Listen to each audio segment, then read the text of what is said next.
Dictator कितना भी रझा हुआ, वेल कनेक्टेड या पावरफुल हो, उसका अंत दो तरीकों से आता है। या तो जनता उसे पकड़कर लैंप पोस्ट से लटका देती है, या फिर डिक्टेटर खुशकिस्मत होता या होती है और देश से पलायन करने का मौका मिल जाता है।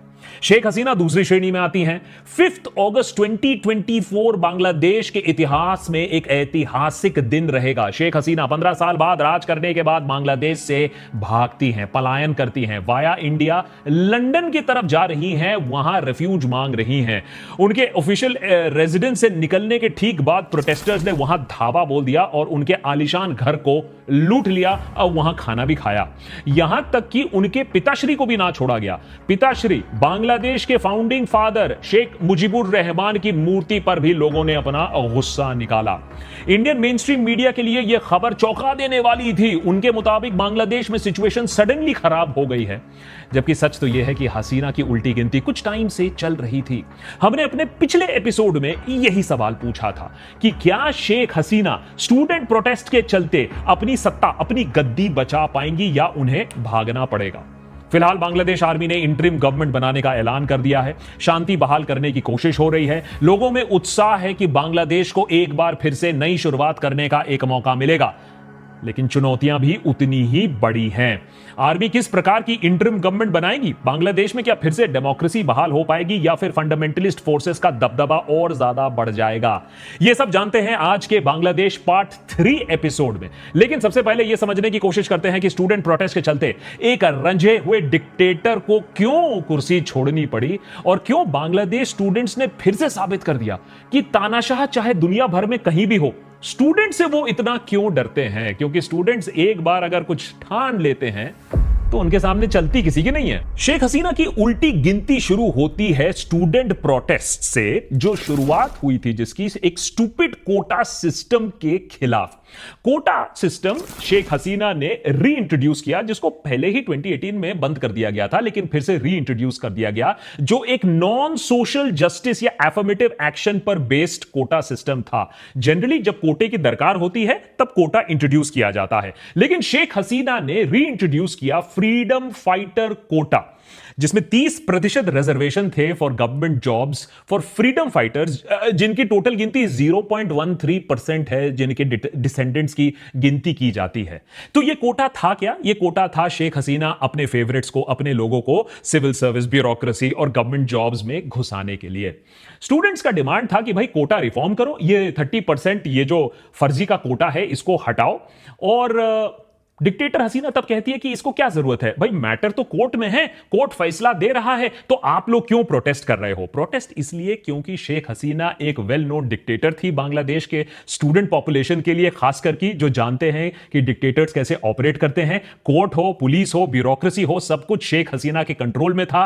तो ये जो री इंट्रोडक्शन हो रहा था, यह भी शेख हसीना के इशारों पर ही हो रहा था। याद रखिए, 2018 की बात हो, 2024 की बात हो, बार बार शेख हसीना ने पॉलिटिक्स को रिग किया है, इलेक्शंस को रिग किया है, एक ऑपोजिशन मुक्त बांग्लादेश बनाने की कोशिश की है। साथ ही साथ बांग्लादेश में कोई प्रेस फ्रीडम नहीं है, फोर्स डिसअपीयरेंसेस हैं।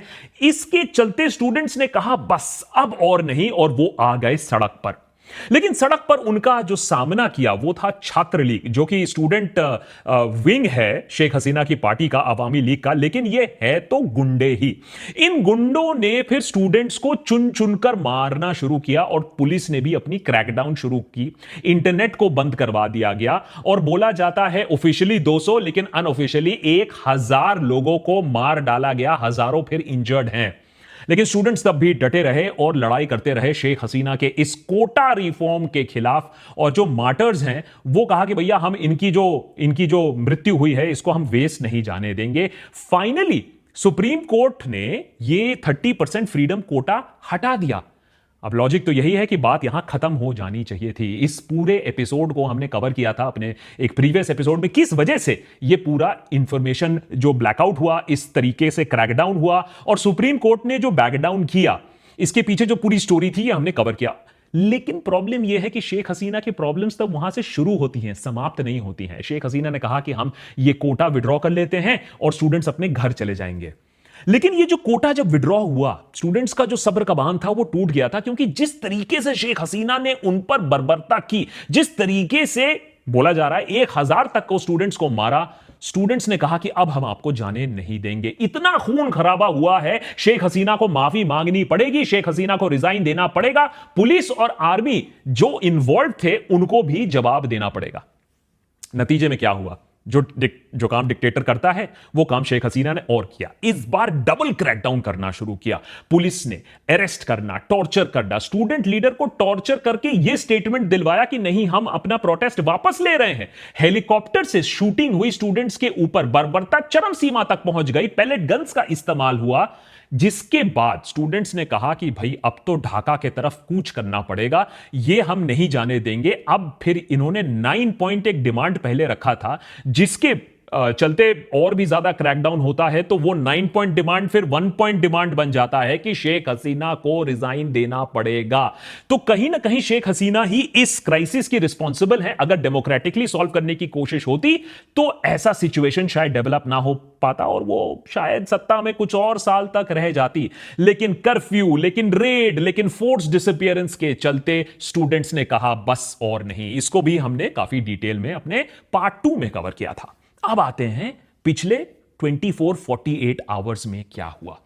4th ऑफ अगस्त को आप बोल सकते हैं कि हसीना के फाइनल आवर्स शुरू हो गए। ब्लडी संडे 4th ऑफ अगस्त हुआ यूं कि स्टूडेंट प्रोटेस्टर्स ने कहा कि भाई हम तो रैली करेंगे, लेकिन हसीना ने अपने पार्टी एक्टिविस्ट को कहा कि ये जो रैली कर रहे हैं इनके खिलाफ अब आप भी सड़क पर उतर आओ। बैड आइडिया, बिगिनिंग से ही एक बैड आइडिया था, क्योंकि आप एक क्लैश को सेटअप कर रहे हो। यहां आर्मी पुलिस नहीं, छात्र लीग, अब आवामी लीग की छात्र लीग लोगों को काउंटर करेगी। अब ये आवामी लीग के जो एक्टिविस्ट बोलना नहीं चाहिए था, आवामी लीग के ये जो गुंडे हैं ये आर्म्ड थे, इनके पास बंदूकें थी और हसीना तो डिक्टेटर है। हसीना ने सोचा कि ये बंदूक देखकर फिर से जो स्टूडेंट्स मारे जाएंगे, उसके बाद ये प्रोटेस्ट अपने आप नीचे हो जाएगी। कोटा तो मैंने पहले से ही विड्रॉ कर दिया। लेकिन कहीं ना कहीं शेख हसीना का यह कैलकुलेशन बैकफायर करता है। शेख हसीना ने सोचा क्या होगा कि भाई दोनों तरफ से अगर कुछ मारपीट होती भी है, गोलियां चलती भी हैं, दोनों तरफ से जब लोग मरेंगे तो वो कह दे कि ये देखिए जमात इसमें इन्वॉल्व था, बीएनपी इसमें इन्वॉल्व था और ये अराजकता फैलाने के लिए किया जा रहा है, मुझे बांग्लादेश को डिस्टेबलाइज करने के लिए किया जा रहा है, इसीलिए मैंने ये कदम उठाया। अब हुआ यूं कि 100 लोग करीबन मारे गए इस एक दिन में। तो आप सोचिए, पहले ही 200-300 ऑफिशियल था, अनऑफिशियली 1000 था, और यहां तो आंकड़े हैं 100 लोग मारे जाते हैं एक संडे को। मोस्टली प्रोटेस्टर्स जो मारे जाते हैं, कुछ पुलिसमैन, आवामी लीग मेंबर्स भी मारे जाते हैं, आवामी लीग के गुंडा जो हैं वो पॉइंट ब्लैंक रेंज पर स्टूडेंट्स को मार रहे हैं। ये सारी चीजें रिकॉर्ड हो रही हैं कैमरा पे, मोबाइल फोन पर। इसके रिस्पॉन्स में स्टूडेंट्स ने कहा कि अब तो बात आगे बहुत आ चुकी है, अब सब पहुंचो ढाका, पूरे देश से पहुंचो ढाका और शेख हसीना के रेजिडेंट्स को हम घेराव करेंगे, अकाउंटेबिलिटी मांगेंगे। अब तब तो भाई पुलिस और पैरामिलिट्री फोर्सेस ने उसको कवर कर लिया, हाउस को बचाने की कोशिश की, लेकिन जो स्टूडेंट कन्वीनर्स हैं उन्होंने बात साफ कर दी कि हम तो पीसफुली प्रोटेस्ट कर रहे थे, आवामी लीग, छात्र लीग, इनके गुंडों ने हमें मारा, हमारे 100 के आसपास लोगों को मारा। 99% जो बांग्लादेश के लोग हैं अब इस रिजीम के खिलाफ हैं। हम तो एक डेमोक्रेटिक स्टेट चाहते हैं अपने फ्यूचर जनरेशन के लिए। अब जितना भी वो हमारे ऊपर गोली चलाएंगे हम और भी ज्यादा प्रोटेस्ट करेंगे। वो एक कहावत है ना कि इतना भी मत डराओ कि डर का डर ही खत्म हो जाए, उसी तरीके से स्टूडेंट्स में डर ही बाहर निकल गया। मारना है तो मार डालो, लेकिन हम पीछे नहीं हटेंगे। अब आता है एक ट्विस्ट। जब स्टूडेंट्स प्रोटेस्ट कर रहे हैं, स्टूडेंट्स मार्च कर रहे हैं, इसमें आर्मी का एक अहम एक रिस्पॉन्सिबिलिटी और रोल आता है। आर्मी ने कहा कि भाई हम स्टूडेंट्स के ऊपर गोली नहीं चलाएंगे और ना ही हम उन्हें टेररिस्ट बोलेंगे। आर्मी ने कहा कि हम कर्फ्यू लगा देंगे, लेकिन we will not shoot at the protesters. ये एक क्रिटिकल पॉइंट आता है जब लोगों को समझ में आता है कि बांग्लादेश में कुछ चेंज होने वाला है, जब आर्मी शेख हसीना के साथ पोजीशन नहीं लेती है। बहुत ही सिग्निफिकेंट है। आर्मी चीफ ने भी कहा we will not shoot at the people. So वो लोगों के साथ खड़े हुए हैं, लोगों के लिए ही तो आर्मी बनती है, और उन्होंने उनको टेररिस्ट बुलाने से मना कर दिया, जो कि शेख हसीना बार बार बोल रही थी। 3 अगस्त को आर्मी एक स्टेटमेंट इशू करती है, Bangladesh army has always stood and will stand by the public. अब इसमें आर्मी की भी इंटरनल पॉलिटिक्स है, काफी कॉम्प्लिकेटेड है। कुछ जनरल्स शेख हसीना के साथ थे, कुछ जूनियर ऑफिसर्स थे, उनकी लॉयल्टीज अलग थी। तो एक बड़ा सवाल यह था संडे शाम को और मंडे सुबह को कि अगर क्लैश होता है आवामी लीग सपोर्टर्स और प्रोटेस्टर्स के बीच में, तो आर्मी किस तरफ होगी? क्या वो बाईस्टैंडर रहेगी या वो स्टूडेंट्स की तरफ बात करेगी? याद रखिए, ग्लोबल ओपिनियन भी इस समय तक शेख हसीना के खिलाफ हो रही थी। उन्हें इंटरनेशनल क्रिमिनल कोर्ट में घसीटने की बात चल रही थी। यूरोपियन यूनियन ने एडवर्स कमेंट्स दिए थे। तो एक तरफ से एक स्टेज तो सेट हो गया था, स्टूडेंट मूवमेंट वर्सेस हसीना, इनकलाब वर्सेस तानाशाही। अब आते हैं final few hours of Sheikh Hasina. Monday 11 बजे सुबह का अगर आप नजारा देखें तो इंटरनेट शटडाउन होने की बात हो रही थी कि कंप्लीट शटडाउन होगा, और इसका एक ही मतलब है कि सरकार फिर से क्रैकडाउन करने की मंशा थी। एक टोटल ब्लैकआउट के बाद एक और ब्लडबाथ होने की फुल शंका थी। स्टूडेंट प्रोटेस्टर्स जानते थे इस बात को, लेकिन पीछे नहीं हटे आर या पार। अब ये इंडेफिनिट कर्फ्यू भी लगा दिया गया, इंटरनेट भी हटा दिया गया, हेविली आर्म ट्रूप्स को ढाका में बैठा दिया गया कि स्टूडेंट प्रोटेस्ट को वो कंट्रोल करेंगे। अगर आप बात करें शहीद मीनार, लैंग्वेज मार्टर्स मेमोरियल, यहां क्लैशेस भी देखे गए। मोबाइल, ब्रॉडबैंड, इंटरनेट सब सस्पेंडेड। फेसबुक, यूट्यूब, व्हाट्सएप, आप जो भी बता दें सब पे रिस्ट्रिक्शंस हैं। लेकिन आर्मी यहां came through for democracy. Army ने यह साइन दिखाना शुरू कर दिया कि भाई वो तो स्टूडेंट के साथ हैं, और शेख हसीना को ही रिजाइन करना पड़ा। और ऑब्वियसली जैसे मैंने बताया कि आर्मी ने बार बार यह दिखा दिया कि स्टूडेंट प्रोटेस्टर्स के ऊपर वो फायर नहीं कर रहे थे। 12 बजे आर्मी चीफ जनरल वकरुज्जमा ने बोल दिया कि वो एक नेशन को एड्रेस करेंगे 2 बजे बांग्लादेश टाइम। इससे साफ हो गया कि बांग्लादेश में एक बड़ा खेल चल रहा है। बहुत लोग एक्साइटेड हो गए कि क्या सच में ये स्टूडेंट प्रोटेस्ट ने एक डिक्टेटर को ओवरथ्रो कर दिया? क्या ये बात सच है कि आर्मी एक स्टेट ऑफ इमरजेंसी डिक्लेयर कर सकती है? लेकिन state of emergency technically army declare नहीं कर सकती है, प्रेसिडेंट को डिक्लेयर करना पड़ता है। तो क्या हो सकता है कि शेख हसीना ही रिजाइन कर दे रही है? 1 बजे तक खुद पीएम ऑफिस, शेख हसीना के ऑफिस के सीनियर ऑफिशियल ने यह कह दिया कि सिचुएशन अभी काफी फ्लक्स में है, कुछ भी हो सकता है। आर्मी चीफ फिर अपना पब्लिक एड्रेस जो है, nation address to the nation है, वो 3 बजे तक पुश करते हैं। लेकिन अब तक लोगों को समझ में आ चुका था, वो यूफोरिया और जुबिलेशन आपको सड़कों पर दिखने लगा था बांग्लादेश के ढाका के 130 पर यह बात कंफर्म होने लगती है कि शेख हसीना ने रिजाइन कर दिया है और वो पलायन कर रही हैं। उस समय बात थी कि वो इंडिया की तरफ पलायन कर रही हैं। लोगों का उत्साह और तेज, जश्न मनाने आ गए, सड़क पर आ गए, और आर्मी को भी, आर्मी पर्सनल को फूल दिया जा रहा था। इसको बांग्लादेश का सेकंड इंडिपेंडेंस बोला जा रहा था। 2 बजे का अपडेट यह आया कि गौरव भवन, जो शेख हसीना का ऑफिशियल रेजिडेंस है, वहां से वो निकल चुकी हैं अपनी बहन के साथ। अब वो एक स्पीच रिकॉर्ड करना चाहती थी, लेकिन वो भी उन्हें नहीं करने दिया गया। सिर्फ एक रेजिग्नेशन और उसके बाद यहां से पलायन। तो लिटरली आप समझ लीजिए शेख हसीना को एग्जाइल में डाला गया। कितने प्रेशर के अंदर डाला गया, कितने थ्रेट के अंदर डाला गया, आर्मी का इसमें क्या रोल था, कितना था, यह चीज अभी बाहर नहीं आई है। लेकिन रेजिग्नेशन कंफर्म्ड होता है, उनका फ्लीइंग कंफर्म्ड होता है। पहले बात थी कि वो इंडिया की तरफ आ रही है, लेकिन अब लग रहा है वाया इंडिया वो लंदन की तरफ जा रही हैं, जहां वो रेफ्यूज मांगेंगी।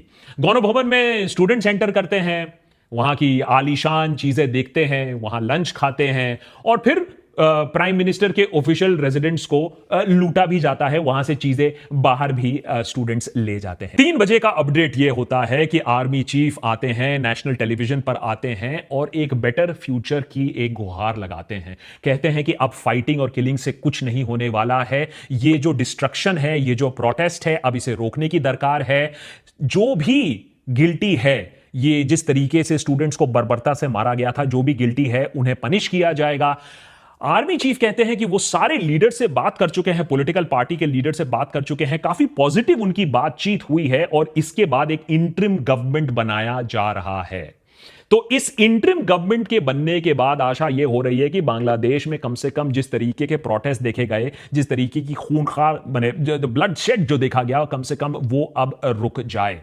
फिलहाल बांग्लादेश में एक सेलिब्रेशन का तो माहौल है, जुबिलेशन का माहौल है। हर दूसरे शहर से यह खबर आ रही है कि बांग्लादेश जीता, डेमोक्रेसी जीता और एक डिक्टेटर हारी। याद रखिए, शेख हसीना ने डेमोक्रेसी को भी ताक पर रख दिया था। पिछला इलेक्शन एक वन पार्टी सिस्टम को ही बांग्लादेश में इन्फोर्स लाया था, जब उनकी आवामी लीग ने ही मेन पार्टी थी जिसने इलेक्शन लड़ा। लेकिन जहां एक तरफ सेलिब्रेशन है, दूसरी तरफ वहां घोर चिंता का भी विषय है। अभी अराजकता बांग्लादेश में देखी जा रही है। गौरव भवन को लूटा गया, यह तो एक बात है। वहां खबर यह आ रही है कि आवामी लीग के मिनिस्टर सब कुछ आग लगा रहे हैं, सारे डॉक्यूमेंट्स को आग लगा रहे हैं, जिससे उनके किए धरे का पता ना चल पाए लोगों को। उधर लोगों में भी इतना ज्यादा गुस्सा है, अभी लॉ एंड ऑर्डर नहीं है, तो वो भी एक वायलेंट मॉब बन रहे हैं। शेख हसीना ने रिजाइन कर दिया है, लेकिन इसके बाद भी वो एग्रेसिवली अटैक कर रहे हैं। कुछ हाउसेस पर अटैक की खबर है, कुछ माइनॉरिटी ग्रुप्स पर अटैक की खबर है, स्टैच्यूज, पब्लिक इंस्टीट्यूशंस, उस पर अटैक की खबर है, वैंडलिज्म की खबर जगह जगह से आ रही है। स्टूडेंट प्रोटेस्टर्स ये कह रहे हैं कि वो ये सारा काम छात्र लीग के लोग कर रहे हैं और वो इंश्योर करेंगे कि माइनॉरिटीज के खिलाफ कोई अटैक ना हो। शेख हसीना के जो सुपुत्र हैं वो रिलीजन को इस्तेमाल करने की कोशिश कर रहे हैं, लोगों को पोलराइज करने की कोशिश कर रहे हैं, लेकिन ऑल सेड एंड डन इस वैंडलिज्म को रुकने की जरूरत है, जिससे कम से कम जो इंटरिम गवर्नमेंट है वो रीग्रुप करे, फोकस करे। सबसे पहला काम जो इंटरिम गवर्नमेंट का है वो ये है कि आवामी लीग ने जिन स्टूडेंट्स को अरेस्ट किया, जिन लोगों को गायब कर दिया, जिन लोगों को सीक्रेटली डिटेन कर लिया, उनको कम से कम इमीडिएटली वापस दिया जाए। जो जिंदा है, बहुत सारे लोग मारे गए हैं, इस पे कोई डाउट नहीं है, लेकिन जो जिंदा है उन्हें इमीडिएटली रिलीज किया जाए। दूसरी खबर यह है कि आवामी लीग पॉलिटिशियन के घरों पर भी अटैक हो रहा है और उन घरों को भी जलाया जा रहा है। कोई भी रेट्रिब्यूशन, चाहे वो कोई कम्युनिटी के खिलाफ हो या कोई पॉलिटिशियन के खिलाफ हो, उसे अभी रुकने की जरूरत है अगर इस इंटरिम गवर्नमेंट को कोई भी क्रेडिबिलिटी चाहिए। तीसरा फैक्टर, और खास करके इंडिया के लिए बहुत इंपॉर्टेंट फैक्टर है, शेख हसीना इंडिया की एक एलाई थी। इंडिया काफी वरिड होगा कि अब बांग्लादेश में क्या होने वाला है, क्योंकि जो दूसरी बड़ी पार्टी है बांग्लादेश में वो है बांग्लादेश नेशनलिस्ट पार्टी, बीएनपी, और इंडिया का बीएनपी के साथ रिलेशनशिप काफी कॉम्प्लिकेटेड रहा है। अब ये बात मदद नहीं करती है इस रिलेशनशिप में कि बीएनपी जानबूझ के अनहेल्पफुल रही है जहां तक हमारी सिक्योरिटी एस्टैब्लिशमेंट के साथ है। उल्फा जैसे जो मिलिटेंट आउटफिट्स हैं वो बांग्लादेश में जाकर पनाह लेते हैं और बीएनपी ने हमें मदद नहीं की उन्हें सीक आउट करने के लिए। याद रखिए बीएनपी के क्लोजर रिलेशंस हैं पाकिस्तान और चाइना के साथ, तो obviously government of India suspicious है। इस्लामिस्ट ग्रुप्स के साथ भी पार्टनर किया है बीएनपी के, और चाइना की इकोनॉमिक प्रोजेक्ट्स शायद अब प्राइमेसी ले, इंडिया के प्रोजेक्ट्स शायद वहां रुक जाएं। तो एक डिस्ट्रस्ट का माहौल है बीएनपी के साथ, और इसीलिए गवर्नमेंट ऑफ इंडिया भी अभी वरिड है कि किस तरीके का पॉलिटिकल फॉर्मेशन अब आगे आएगा। साथ ही साथ गवर्नमेंट ऑफ इंडिया के लिए एक बहुत बड़ा हेडेक रहेगा कि ये जो इंटरिम गवर्नमेंट है और फिलहाल जो आर्मी है, क्या वो कोई एंटी माइनॉरिटी वायलेंस रोक पाएगा बांग्लादेश में, क्योंकि खबर यह है कि ऐसी प्लानिंग हो सकती है कि माइनॉरिटीज, हिंदूज पर अटैक हो जाए। तो ये पीरियड ऑफ इंस्टेबिलिटी में स्टूडेंट ग्रुप्स का, और मेरी रिक्वेस्ट होगी स्टूडेंट ग्रुप से, वो इंश्योर करे कि बांग्लादेश के रेप्यूटेशन को, बांग्लादेश की माइनॉरिटीज को कोई अटैक ना कर पाए, सिचुएशन को और खराब ना कर पाए, बांग्लादेश की इमेज को और टार्निश ना कर पाए। अब सवाल यह नहीं है कि भाई बांग्लादेश में कौन राज कर रहा है, सवाल यह है कि अब बांग्लादेश में आगे कौन राज करेगा। क्या बांग्लादेश को फिर से एक मिलिट्री रूल मिलेगा, ख्वासाई मिलिट्री रूल मिलेगा, अनइलेक्टेड अथॉरिटेरियन कोई मिलेगा, या मैनेज्ड इलेक्शन फिर से होगा, या समथिंग ट्रूली डेमोक्रेटिक। और वो चेंज शुरू होता है आज से। याद रखिए फंडामेंटलिस्ट फोर्सेस हैं बांग्लादेश में, क्या वो इस अपॉर्चुनिटी पर पाउंस करेंगी, या फिर जो स्टूडेंट प्रोटेस्टर्स हैं, जो प्रोग्रेसिव यंग स्टूडेंट प्रोटेस्टर्स हैं, क्या वो सेंटर स्टेज ले पाएंगे। देशभक्त पर हम तो इन्हीं स्टूडेंट्स के साथ खड़े रहे हैं, और देशभक्त पर हम चाहेंगे कि यही स्टूडेंट्स एक ऑल्टरनेटिव पॉलिटिकल फोर्स बनकर सामने आए, ना कि आवामी लीग, ना कि बीएनपी, ना कि कोई फंडामेंटलिस्ट पार्टी, बल्कि स्टूडेंट्स खुद एक बड़ी फोर्स बनकर सामने आए। मैं तो यह चाहूंगा कि यही स्टूडेंट ग्रुप्स भी इंटरिम गवर्नमेंट का एक पार्ट बने। जो स्टूडेंट्स ग्रुप ने जो रिस्पॉन्सिबल है डेमोक्रेसी को वापस लाने के लिए, शेख हसीना को आउस्टर करने के लिए, उन्हें इस चेंज का हिस्सा बनना पड़ेगा। जिन स्टूडेंट्स ने अपनी जान दी, उन्हें रिप्रेजेंटेटिव गवर्नमेंट में रहना पड़ेगा। तो अगर आर्मी स्टूडेंट्स को इन्वॉल्व करे तो मेरे ख्याल से बांग्लादेश के लिए एक बहुत बड़ा एक पॉजिटिव स्टेप होगा। याद रखिए स्टूडेंट्स ही हैं जो शायद बांग्लादेश को इस कठिन समय में आगे ले जा पाएंगे। 40% ऑफ बांग्लादेशी सिटीजन जो 15 से 25 साल की उम्र के बीच में हैं, 40% वो ना आज एम्प्लॉयड है और ना ही वो एजुकेशन में है। तो बांग्लादेश के लिए, बांग्लादेश यूथ के लिए एक बहुत बड़ा चैलेंज है। इस समय यह जरूरत है कि बांग्लादेश ना कि फंडामेंटलिज्म में पड़ जाए, ना एक डिक्टेटरशिप में पड़ जाए, बल्कि एक स्ट्रॉन्ग डेमोक्रेटिक फोर्स होकर आगे बढ़े। और इसमें स्टूडेंट ग्रुप्स की रिस्पॉन्सिबिलिटी आज और ज्यादा बन जाती है जितना कि पिछले कुछ हफ्तों में मैंने देखा है। तो मेरा रिक्वेस्ट उन्हीं से होगा कि अभी जंग खत्म नहीं हुई, अभी रेवोल्यूशन हुआ नहीं है, अभी बांग्लादेश आजाद हुआ नहीं है। उसे आजाद बनाने के लिए, डेमोक्रेटिक बनाने के लिए अभी काफी फाइट बाकी है। My salute to the student protesters, और मैं यही